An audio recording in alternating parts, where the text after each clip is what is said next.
नमस्ते। आज म तपाईहरुलाई नेपाल विद्युत प्राधिकरणले 2075 सालमा फोरम्यान पदको लागि सोधेको मल्टिपल चोइस क्वेशनहरुको सोलुसन गरेर देखाउन गइरहेको छु। आशा छ तपाईहरुलाई राम्रो लाग्नेछ। अब क्वेशन तर्फ जाउँ। पहिलो क्वेशन रहेको छ, इन्द्रावती नदीको उद्गम स्थल कहाँ पर्दछ? अप्सन छ जुगल हिमाल, बी तिब्बत, सी धौलागिरी हिमाल र डी मा बागद्वार। अब इन्द्रावती नदीको उद्गम स्थल भनेको के हो त? जुगल हिमाल हो। त्यही भएर करेक्ट आन्सर के हुन्छ? ए जुगल हिमाल। अब अर्को क्वेशनमा जाउँ। नेपालमा चाँदी पाइने सम्भाव्य क्षेत्र तलका मध्ये कुन हो? ए मा अप्सन छ भोजपुर, बी मा अर्घाखाँची, सी मा पाल्पा र डी मा बागलुङ। अब नेपालमा चाँदी पाइने सम्भाव्य क्षेत्र भनेको के हो त? बागलुङ हो। त्यही भएर करेक्ट आन्सर के हुन्छ? डी बागलुङ।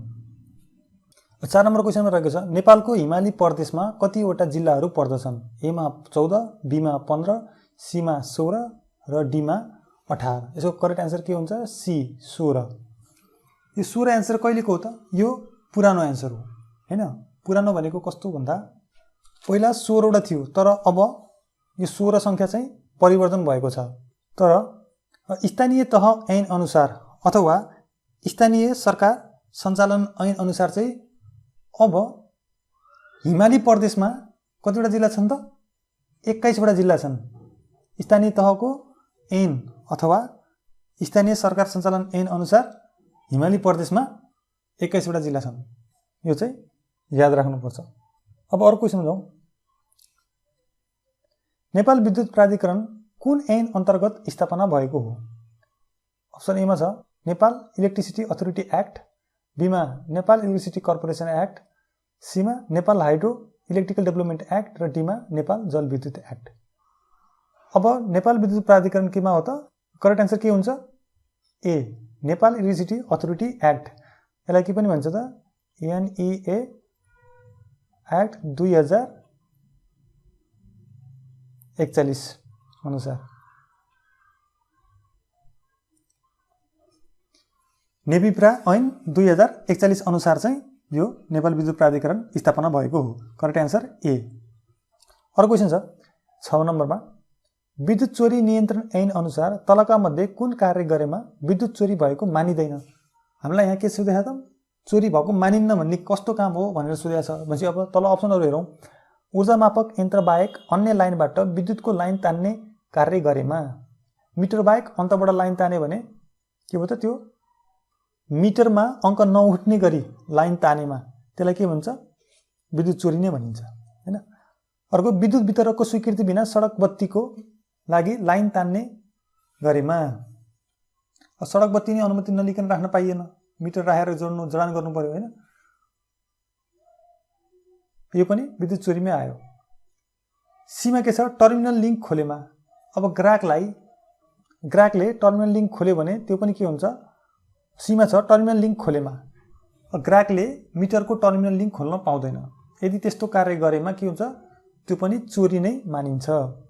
अप्सन डी मा छ सिटी वा पिटी वा पोलारिटी उल्टो वा फरक नभएको वा कनेक्सन नछुटाएको कार्य गरेमा। भनेको पोलारिटी उल्टो नि छैन, पोलारिटी ठिकै छ र कनेक्सन पनि छुटेको छैन भने यस्तोलाई के भनिन्छ त? यसलाई चोरी भएको मानिदैन। त्यही भएर करेक्ट आन्सर के हुन्छ? डी। 7 नम्बर क्वेशन जाउँ। विद्युत चोरी नियन्त्रण नियमावली बमोजिम कसुरदारको सूचना दिने व्यक्तिलाई क्षतिपूर्ति बापत बुझाएको कुल रकमको कति प्रतिशत रकम पुरस्कार स्वरूप पाउने प्रावधान छ? अप्सन ए मा छ 10%, बी मा 15%, सी मा 20% र डी मा 25%। करेक्ट आन्सर के हुन्छ? सी 20%। यो कुरा चाहिँ विद्युत चोरी नियन्त्रण नियमावली 2059 मा चाहिँ खुलाएर लेखेको छ। 2059 को नियम 24 को उपनियम 1 मा खुलाएर लेखेको छ। त्यो हेरौँ एकचोटि। नियम 24 को उपनियम 1 मा amount at the rate of 20% of the total amount so paid for loss, damage and compensation fixed to be payable to the distributor by the offender shall have to be awarded as a prize to the informer। भनेको इन्फर्मरलाई 20% total amount जति जरिमाना तिरेको छ त्यसको 20% दिनुपर्छ भनेर चोरी नियमावली 59 को नियम 24 को उपनियम 1 मा यो खुलाएर लेखेको छ। अब क्वेशन बनाऊ। 8 नम्बरमा छ विक्रम सम्वत 1968 मा स्थापना भएको अड्डा कुन हो? ए मा छ बिजुली अड्डा, बी धनसार अड्डा, सी मा नेपाल विद्युत कर्पोरेसन, डी माथिको कुनै पनि होइन। अब सन् विक्रम सम्वत 1968 सालमा स्थापना भएको अड्डा भनेको के हो त? बिजुली अड्डा। करेक्ट एन्सर ए। 9 नम्बरमा छ हाल नेपाल विद्युत प्राधिकरण अन्तर्गत कतिवटा निर्देशनालयहरू छन्? अप्सनमा त्यो एन्सर छैन, तर अहिले नेपाल विद्युत प्राधिकरणको 9 वटा निर्देशनालयहरू छन्। यो चाहिँ तपाईहरुले एनए को वेबसाइटमा गएर पनि हेर्न सक्नुहुन्छ। अब के छन् त 9 वटा निर्देशनालयहरू हेरौं। एउटा छ distribution and consumer service directorate, अर्को generation directorate, transmission directorate, planning monitoring and information technology directorate, engineering service directorate, NEA subsidiary company monitoring directorate, project management directorate, administration directorate र फाइनान्स डाइरेक्टोरेट गरेर हाल नेपाल विद्युत प्राधिकरणमा 9 वटा निर्देशनालयहरू छन्। यो चाहिँ तपाईहरु अपडेट भइराख्नुपर्छ। यस्तो कुराहरू एनए को वेबसाइटमा दिएको हुन्छ। करेक्ट आन्सर के हुन्छ? 9 अप्सनमा छैन है। सायद यो पुरानो क्वेशन भएर यो 9 अप्सन नभएको हुन सक्छ। यसको करेक्ट आन्सर चाहिँ 9 नै हुन्छ। 10 नम्बरमा छ नेपाल विद्युत प्राधिकरणको सञ्चालक समितिमा कति सदस्य रहने व्यवस्था छ? अप्सन ए 5 जना, बी 9 जना, सी 7 जना, डी 11 जना। अब सञ्चालक समितिमा 8 जना हुन्छ भन्छ केले? नेविप्रा ऐन 2041 को दफा 9 को उपदफा 1 ले। त्यो के भन्छ त हेरौं। दफा 9 को उपदफा 1 ले चाहिँ the board of directors shell consist of 8 directors भनेको छ। 8 जना हुनुपर्छ भनेर हामीलाई खुलाएको छ। यदि यहाँ अप्सन 8 दिएको भए एन्सर के हुन्थ्यो? 8 हुन्थ्यो। यदि यो क्वेशन रङ हो भने चाहिँ सबैजनाले नम्बर पाउनुहुन्छ हैन। यो क्वेशन झुकाउनलाई सोध्या हो भने अब करेक्ट एन्सर के लाउनु पर्ने हुन्छ? सी 7 जना। किन? यो बोर्ड अफ डाइरेक्टरमा जुन 8 जना हुन्छन्, 8 जना डाइरेक्टर हुन्छन्, त्यो मध्येबाट 1 जना के हुन्छ? चेयरपर्सन बनाइन्छ। चेयरपर्सन भनेको के हो? चेयरपर्सन भनेको अध्यक्ष। 1 जना अध्यक्ष र अरु 7 जना चाहिँ सदस्य हैन। त्यो आधारमा नि यहाँ कति सदस्य भन्दाखेरि सदस्य अब 7 जनालाई लाउन सकिन्छ। अब 11 मा छ नेपालमा योग दिवस कहिले मनाइन्छ? माघ 2, माघ 1, वैशाख 1 र चैत्र 1। नेपालमा योग दिवस माघ 1 मा मनाइन्छ। 12 नम्बरमा छ हाल नेपालमा स्थानीय तहको संख्या कति छ? ए मा 753, बी मा 744, सी मा 77, डी मा माथिको कुनै पनि होइन। करेक्ट आन्सर के हुन्छ? ए 753। यो 753 मा के छ त भन्दाखेरि 6 वटा के छ त? महानगरपालिका, 11 वटा उपमहानगरपालिका, 276 वटा नगरपालिका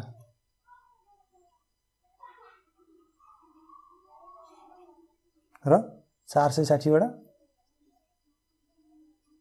गाउँपालिका।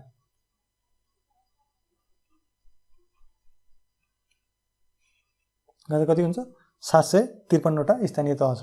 6 वटा महानगरपालिका, 11 वटा उपमहानगरपालिका, 276 वटा नगरपालिका र 460 वटा गाउँपालिका। अब अर्को क्वेशन जाउँ। अब कुबेन्टे दह कुन जिल्लामा पर्दछ? ए रोल्पा, बी प्युठान, सी रुकुम र डी सल्यान। करेक्ट आन्सर के हुन्छ? डी सल्यानमा पर्छ। 14 मा नेपालको राष्ट्रिय सभाको उपाध्यक्ष को हुन्? नेपालको राष्ट्रिय सभाको उपाध्यक्ष ए मा शशि श्रेष्ठ, बी शशिकला दाहाल, सी ओन्सरी घरती र डी पुष्पा भुसाल। शशिकला दाहाल चाहिँ नेपालको राष्ट्रिय सभाको उपाध्यक्ष हुन्। Correct answer be. 15 नम्बर छ नेपालको यातायात व्यवस्था प्रणालीमा रहेको सिन्डिकेट तोड्नका लागि यातायात व्यवसायी र नेपाल सरकार बीच सम्झौता कहिले भएको हो? यसको करेक्ट एन्सर के हुन्छ? बी। विक्रम सम्वत 2075 साल वैशाख 23 गते। अब यसको एउटा प्रश्न विज्ञप्ति हेरौँ। यसबाट पनि थाहा हुन सक्छ। मिति 2075 साल वैशाख 23 गते चाहिँ सम्झौता 3-4वटा बुँदामा सम्झौता भएको थियो। त्यसमध्ये एउटा छ पहिलो बुँदामा छ सिन्डिकेट अन्त्य र खारेजी गर्ने भन्ने। भनेपछि करेक्ट एन्सर के हुन्छ? वैशाख 23 गते। अब अर्को क्वेसनमा जाउँ। रामको मासिक तलब रु 10,000 छ। उसले सो मध्ये 20% बचत गर्दछ भने उसको बचत रकम कति हुन्छ भनेछ। तलबको 20% बचाउँछ अरे भनेपछि त्यो बचत गरेको रकम कति हो भनेछ। भनेपछि हामीलाई के थाहा छ? सेभिङ पत्ता लगाउनु पर्यो। सेभिङ इक्वल टु के भयो त? 20% अफ तलब होइन, 10,000 इक्वल टु 20 अपन 100% भएपछि पर्सेन्टलाई चेन्ज गर्दा तल 100 गयो होइन, इन्टु 1 1 2 3 4 दुईटा काट्यो दुईटा भनेपछि कति हुन्छ? 2000 कति बचत गर्दो रहेछ? 2000 रुपियाँ बचत गर्दो रहेछ। भनेपछि करेक्ट एन्सर के हुन्छ? ए 2000। अब 17 नम्बर छ तल दिएको श्रेणीको 25औं पदको मान कति हुन्छ? हामीलाई 6 11 16 दिएको छ। भनेपछि 25औं पदमा यो यतिकै नम्बर बढ्दै बढ्दै जाँदा 25 पोजिसनमा कुन नम्बर आउँछ भनेर हामीलाई सोधेको छ। अब हेरौँ यो नम्बरको दुईटाको बिचमा ग्याप हेरौँ त। 6 बाट 11 मा जाँदा कति छ? 5 ले बढाएको छ। 5 ले बढाएको छ। अब फेरि 11 बाट 16 मा जाँदा नि 5 ले बढाएको छ। भनेको यिनीहरूको दुईटा ग्याप के छ त? 5 ले छ। यो भनेको के हो? यस्तो सिरिज बराबर मानले बढिरहने सिरिजलाई के भन्छ? अर्थमेटिक सिरिज भन्छ हैन, एएस। भनेपछि हामीलाई के थाहा छ? फर्मुला थाहा छ एउटा हाम्रो। अब 25औं पदको मान पत्ता लगाउने फर्मुला के छ? अर्थमेटिक सिरिजमा कुनै पनि nth टर्म, अर्थमेटिक सिरिजमा nth टर्म पत्ता लगाउने फर्मुला भनेको के हुन्छ? tn equal to a plus n minus 1d। a भनेको के भयो? a भनेको फर्स्ट टर्म हैन, d भनेको difference between two number, difference between two number, n भनेको हो त अब नम्बर अफ टर्म्स, कति टर्म्सको पत्ता लगाउने भनेपछि के हुन्छ? a भनेको फर्स्ट टर्म भनेको 6 प्लस n भनेको नम्बर अफ टर्म भनेको कति श्रेणीको पत्ता लगाउनु? हामीलाई 25औं पदको पत्ता लगाउनु छ भनेपछि 25 माइनस 1 इन्टु d भनेको कति? Difference 5 equal to 6 plus 24 into 5 equal to कति भयो? 6 प्लस 24 इन्टु 5 भनेको 120 इक्वल टु के भयो त? एन्सर 126। चाहिँ यदि नम्बर बढ्दै बढ्दै 5 ले बढाउँदै जाने भने 25औं पदमा यो कति हुन्छ? 126 हुन्छ। Correct answer D. 18 नम्बरमा रहेको छ दुईवटा संख्याहरूको अनुपात 4:5 छ। ती दुई संख्याहरूको योगफल 180 हुन्छ भने पहिलो संख्या कति होला अरे? अब मानौ दुईटा संख्या, एउटा चाहिँ पहिलो संख्या 4x हो र अर्को 5x हो हैन। हामीलाई के दिएको छ? तिनीहरूको योगफल 180 हुन्छ भनेको छ। 4x plus 5x equal to 180, 9x equal to 180, x equal to 180/9, 9 2 18 equal to 20। x को भ्यालु कति आयो? 20 आयो। भनेपछि पहिलो संख्या भनेको कति हो? 4x। भनेपछि first number equal to 4 into 20 equal to 80। Correct answer के हुन्छ? बी। अब अर्को क्वेसनमा जाउँ। 19 मा छ 200 जना विद्यार्थी भएको कुनै कक्षामा यस वर्ष 10 जना विद्यार्थी फेल भए भने कति प्रतिशत विद्यार्थी पास भएछन्? हामीलाई के सोध्यो? पास पर्सेन्टेज सोध्यो हैन। अब पास पर्सेन्टेज भनेको के हुन्छ त? Number of past students upon total number of students भनेको नम्बर अफ पास्ट स्टुडेन्ट भनेको कति हो 200 जना छन् र 10 जना फेल भयो भने 200 बाट 10 घटाउँदा के आउँछ 20 - 10 गर्दाखेरि नम्बर अफ पास्ट स्टुडेन्ट आयो अपन 200 इन्टु 100 इक्वल टु कति भयो 190 अपन 200 इन्टु 100 इक्वल टु 95%। 95% विद्यार्थी पास भएछन्। करेक्ट आन्सर के हुन्छ डी 95। अब अर्को क्वेशन जाउँ। एक व्यापारीले रु 90 मा कुनै सामान किन्यो र 10% नाफा राखेर बेच्यो भने उसले कति मूल्यमा सामान बेच्यो होला? एउटा 90 रुपैयाँमा सामान किन्यो र त्यसमा फेरि उले 10% नाफा राखेर बेच्यो रे भनेपछि उसले कतिमा मूल्य बेच्यो होला भन्दाखेरि बेचेको मूल्य सेलिङ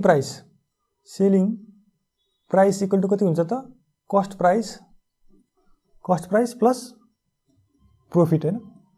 भनेको कस्ट प्राइस कति छ उसको 90 छ प्लस प्रॉफिट भनेको 10% हो भनेको 10% अफ के त 90 इक्वल टु 90 प्लस 10/100 इन्टु 90 गर्दा कति हुन्छ 90 प्लस 9 इक्वल टु 99 99 रुपैयाँमा बेचेछ भनेपछि करेक्ट आन्सर के हुन्छ ए को 99। अब क्वेशनमा जाउँ 21 नम्बरमा जाउँ। The equivalent resistance of a series circuit is equal to ... of the individual resistance in the circuit. एउटा कुनै सिरिज सर्किटमा इन्डिभिजुअल रेसिस्टेन्सहरु छ भने त्यसको इक्विभ्यालेन्ट रेसिस्टेन्स के हुन्छ भनेको छ। फर एक्जाम्पल यो 2 छ, यो 3, यो 4 ओम छ भने अब यसको इक्विभ्यालेन्ट भनेको कति हुन्छ आर इक्विभ्यालेन्ट कति हुन्छ भनेर हामीलाई सोधेको छ। अब यदि सिरिज सर्किट हो भने के हुन्छ रेसिस्टेन्सहरुको के हुन्छ सम हुन्छ, सम अफ इन्डिभिजुअल रेसिस्टेन्स। अब यसमा आर इक्विभ्यालेन्ट कति हुन्छ 4 5 6 7 8 9। सिरिजमा जति पनि रेसिस्टेन्स छ त्यो एड हुन्छ अथवा सम हुन्छ हैन। Correct answer B. अब अर्को क्वेशनमा जाउँ। Which of the following quantities remain the same in all part of the series circuit? Series सर्किटमा कुन इलेक्ट्रिकल क्वान्टिटी चाहिँ सेम हुन्छ भनेको छ। सिरिज सर्किटमा सेम हुने भनेको के हो करेन्ट। सिरिज सर्किटमा करेन्ट के हुन्छ सेम हुन्छ। एकदम सजिलो क्वेशन आउँछ। 23 अर्को क्वेशनमा जाउँ।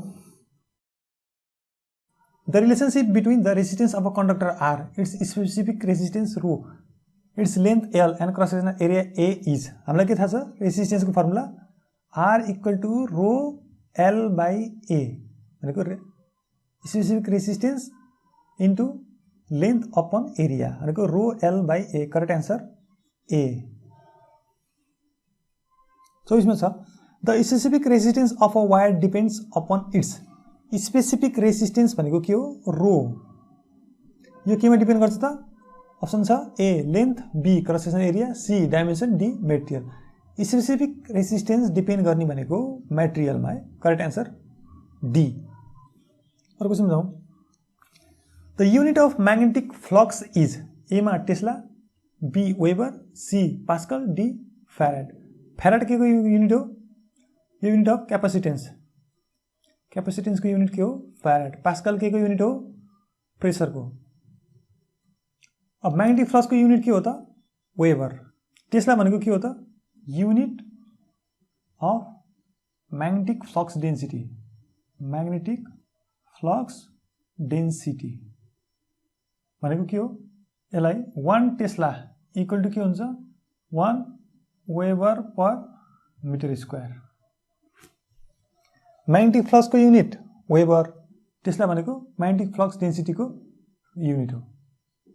20 मा के छ the electric power is measured by A voltmeter, B ammeter, C wattmeter, D all of the above. अब इलेक्ट्रिक पावर मेजर गर्ने केले हो सी वाटमिटरले इलेक्ट्रिक पावर मेजर गर्छ। एममिटरले के मेजर गर्छ करेन्ट। भोल्टमिटरले के मेजर गर्छ भोल्टेज। अब क्वेशन जाउँ। Which of the following turbine is used for high head plants एबो 500 मिटर 500 मिटर भन्दा माथि कुन टर्बाइन युज हुन्छ अप्सन ए मा छ Pelton be Francis C Kaplan र डी प्रोपेलर करेक्ट आन्सर के हुन्छ ए पेल्टन टर्बाइन चाहिँ हाई हेडलाई युज हुन्छ कतिदेखि कतिसम्म हुन्छ पेल्टन टर्बाइनको ग्रेटर देन 70 मिटरमा 70 मिटर भन्दा माथि पेल्टन टर्बाइन युज हुन्छ फ्रान्सिस युज भनेको कति फ्रान्सिस युज भनेको 30 देखि 400 मिटरसम्म र काप्लान भनेको कति हुन्छ 10 देखि 70 मिटरसम्म प्रोपेलर भनेको कस्तो टर्बाइन हो भन्दाखेरि प्रोपेलर र काप्लान सिमिलर हो दुईटा सिमिलरै हुन्छ यदि काप्लान टर्बाइनलाई डिजाइन गर्दाखेरि त्यसको के त रनर ब्लेडको एंगल चेन्ज गर्न नमिल्ने तरिकाले डिजाइन गरियो भने त्यसलाई के भनिन्छ प्रोपेलर टर्बाइन भनिन्छ अर्को क्वेशनमा जाउँ अब 28 नम्बर क्वेशनमा जाउँ a diesel plant is economical where option छ generation of electricity is on large scale बीमा generation of electricity on small scale सीमा micro hydro are not convenient डीमा load factor are considerably large यसको correct answer हुन्छ be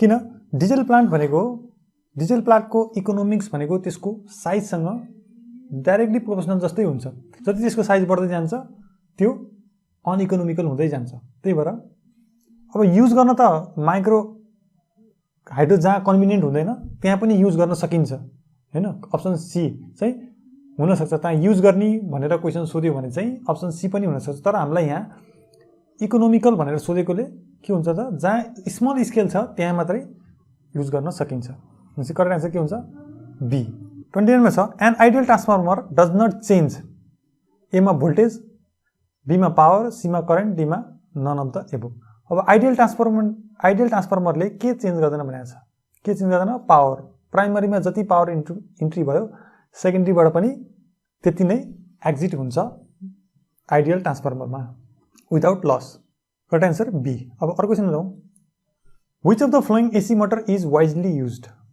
सबभन्दा धेरै प्रयोग हुने एसी मोटर कुन हो भनेर सोधेको छ एमा स्क्विरल केज इन्डक्सन मोटर बीमा स्लिप रिङ इन्डक्सन मोटर डीमा डबल केज इन्डक्सन मोटर र डीमा सिंक्रोनस मोटर सबभन्दा बढी वाइडली युज हुने भनेको प्रयोग गरिने मोटर भनेको के हो त squirrel cage induction motor correct answer A generally the excitation voltage for synchronous machine is excitation voltage for synchronous machine के हुन्छ भनेछ 120/220 volt DC 120/220 volt AC C मा 3 फेज 50 हर्ट्ज 440 भोल्ट एसी 3 मा 230 भोल्ट एसी अब excitation भनेको के हो भन्दाखेरि सिंक्रोनस मेसिनको फिल्ड वाइन्डिङमा दिने के त डीसी करेन्टलाई एक्साइटेसन भनिन्छ भनेपछि अब अरु सबै एसी छ भनेपछि त्यो त हामीले नेग्लेक्ट गर्न सक्यो भनेपछि डीसी मात्रै हेरेर पनि यो अप्सन के हुन्छ त ए के हुन्छ 120/220 देखि 220 भोल्ट सम्मको डीसी के गरिन्छ दिइन्छ हैन 32 मा छ a transformer works on the principle of mutual induction electromagnetism dynamically induce EMF र एनर्जी ट्रान्सफर्मेसन भनेको ट्रान्सफर्मरको वर्किङ प्रिन्सिपल के हो mutual induction correct answer A हेर्नु सजिलो छ आइसोलेटर अपरेट अन्डर आइसोलेटर भनेको के हो नो लोड स्विच पनि भन्छ यसलाई आइसोलेटरलाई नो लोड डब्ल्युआइटी स्विच भनेको यो के हुन्छ नो करेन्ट कन्डिसनमा अपरेट हुन्छ हैन यसलाई फुल लोड करेन्टको बेला अपरेसन गर्न हुँदैन आइसोलेटर सधैँ के हुन्छ नो लोड कन्डिसनमा अथवा नो करेन्ट कन्डिसनमा अपरेट हुन्छ करेक्ट आन्सर ए अर्को क्वेशनमा जाउँ Buchholz relay are used on एमा air cool transformer instrument transformers distribution transformer डीमा oil immersed power transformer of rating above 500 kVA यदि रेटिङ 500 kVA भन्दा माथि छ भने त्यस्तोमा के हुन्छ बुकल्स रिले युज हुन्छ correct answer D oil immersed हुनु पर्यो र रेटिङ के हुनु पर्यो 500 kVA भन्दा माथि छ भने बुकल्स रिले युज हुन्छ पहिलो छ a lightning arrester is always located before the circuit breaker current transformer सीमा स्विच गेयर डीमा मेन ट्रान्सफर्मर यो लाइटिङ एरेस्टर भनेको ट्रान्सफर्मरको अगाडि राखिन्छ हैन भनेपछि correct answer D main transformer Which of the following transformer should never have the secondary open circuited while the primary is energized? Power transformer, potential transformer, Seema current transformer, D मा auto transformer. भनेको प्राइमरीमा फुल load current बग्दाखेरि secondary open राख्न नहुने कुन transformer हो? Current transformer. यदि secondary open राखेर के हुन्छ? हिटिङले गर्दाखेरि धेरै हिटिङ हुन्छ र हिटिङले गर्दाखेरि के हुन्छ? करेन्ट ट्रान्सफर्मर भनेको सिटी चाहिँ जल्न सक्छ। त्यही भएर सेकेन्डरी चाहिँ ओपन राख्नु हुँदैन। सिटीको सेकेन्डरीमा कनेक्टेड लोडलाई के भन्छ? बर्डेन भन्छ है। यो पनि क्वेसन सोध्न सक्छ। Load connected to the secondary side of CT is called burden. अर्को क्वेसन छ 37 मा load flow study is carried out for एमा फल्ट क्याल्कुलेसन, बीमा स्टेबिलिटी स्टडिज, सीमा सिस्टम प्लानिङ, डीमा लोड फ्रिक्वेन्सी कन्ट्रोल। यसको करेक्ट आन्सर हुन्छ सी सिस्टम प्लानिङ। अब अर्को क्वेसनमा जाउँ। The function of steel wire in ACSR conductor is to. ACSR भनेको एल्युमिनियम कन्डक्टर स्टिल रिइन्फोर्स। एमा छ कम्पनसेट फर स्किन इफेक्ट, बीमा टेक केयर अफ सर्जेस, सीमा प्रोभाइड एडिसनल मेकानिकल स्ट्रेन्थ, डीमा रिड्युस इन्डक्टेन्स। भनेको एसीएसआर कन्डक्टरमा के हुन्छ? बीचमा स्टिल वायर राखिन्छ र त्यसको बाहिरपट्टि चाहिँ के हुन्छ? एल्युमिनियम तार हुन्छ। अब त्यो स्टिलको खास काम भनेको के हो त? Provide additional mechanical strength. Correct answer C. अब अर्को क्वेसन जाउँ। Which type of insulator are used on 132 kilovolt transmission line? अब 132 किलोभोल्ट ट्रान्समिसन लाइनमा युज हुने इन्सुलेटर भनेको के हो त? डिक्स इन्सुलेटर हो। साइकल के हुन्छ? लो टेन्सन लाइनमा युज हुन्छ हैन। अब पिन टाइप भनेको के हुन्छ? अप टु 33 किलोभोल्ट 33 किलोभोल्टसम्म चाहिँ पिन इन्सुलेटर युज हुन्छ। अर्को क्वेसनमा जाउँ। The capacitor switching is easily done with air blast circuit breaker, oil circuit breaker, vacuum circuit breaker र अलग्गै हो। क्यापेसिटर स्विचिङ चाहिँ इजिली हुने भनेको के हो? Vacuum circuit breaker. Correct answer C. Standard voltages at which the supply authorities deliver power to the consumer is. Supply authorities भनेको नेपालको के हो? एनइए हो। एनइएले सप्लाई गर्ने स्ट्यान्डर्ड भोल्टेज भनेको कति हो त? 230/400 हो। यो केमा छ त? Electricity regulation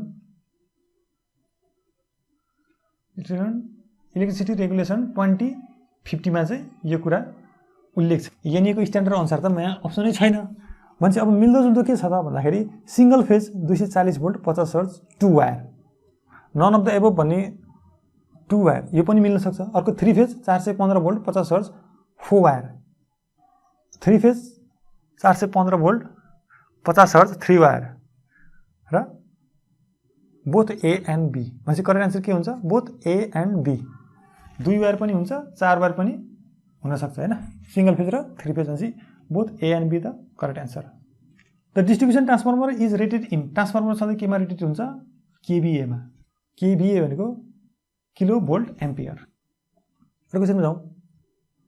earth fault occurs when. Earth fault कहिले हुन्छ त भन्दाखेरि यदि कुनै पनि एउटा फेजले हैन फेज तारले जमिनसँग छोयो भने, जमिनसँग अथवा कुनै कन्डक्टिङ मेटेरियल जमिनसँग जोडिएको कन्डक्टिङ मेटलमा छोयो भने त्यो अर्थ फल्ट हुन्छ। भनेपछि करेक्ट आन्सर के हुन्छ?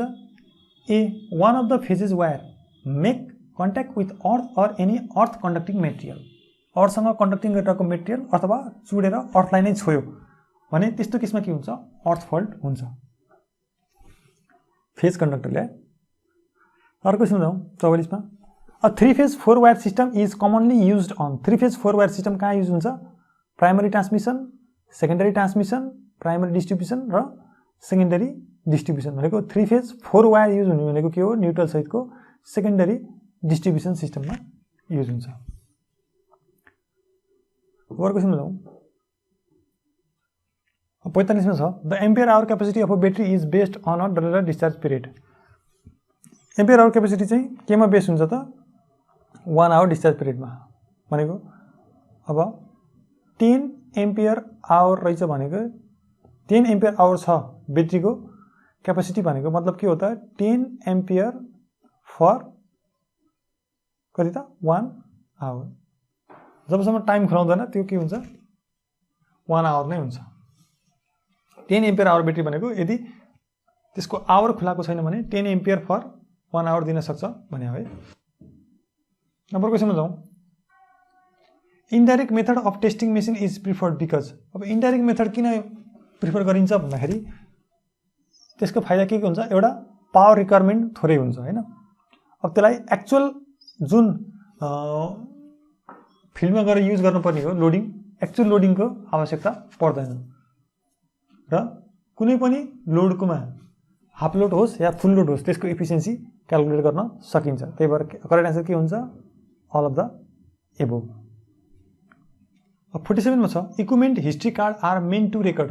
हिस्ट्री कार्डले के रेकर्ड गर्छ त भन्दाखेरि एउटा total down time of the equipment भनेको त्यो इक्विपमेन्टले कति समय सर्भिस दिएन हैन, कति समय बन्द रह्यो अथवा कति समय बिग्रियो त्यो रेकर्ड राख्नको लागि एउटा। अर्को चाहिँ द वे इक्विपमेन्ट बिहेभ्स, त्यो इक्विपमेन्टले कसरी बिहेभ गरिरहेछ हैन, त्यसले करेन्ट कस्तो दिइरहेछ, करेन्ट कस्तो सप्लाई गरिरहेछ, भोल्टेज कस्तो छ त्यसको हैन, टेम्परेचर कसरी बढिरहेछ हैन, त्यो सबै कुरा के गर्न चाहिँ त्यो इक्विपमेन्टको पर्फर्मेन्सलाई टिप्नको लागि भनेको त्यसको बिहेभियरलाई रेकर्ड राख्न। अर्को the rate at which component wear off भनेको हैन, त्यसको पार्ट पूर्जाहरू कसरी चाहिँ खिँदै गएको छ, कसरी बिग्रिँदै गएको छ हैन, त्यो चाहिँ हिस्ट्री कार्डबाट थाहा हुन्छ। त्यही भएर हिस्ट्री कार्ड राख्नुको के हो त अप्सन, करेक्ट अप्सन के हुन्छ अब यहाँ all of the above. History कार्डको पर्पज भनेको के हो, यो सबै हो। त्यही भएर करेक्ट एन्सर के हुन्छ अल अफ द एबोभ। 14 मा छ maintenance consist of the flowing action अथवा एक्सन्स।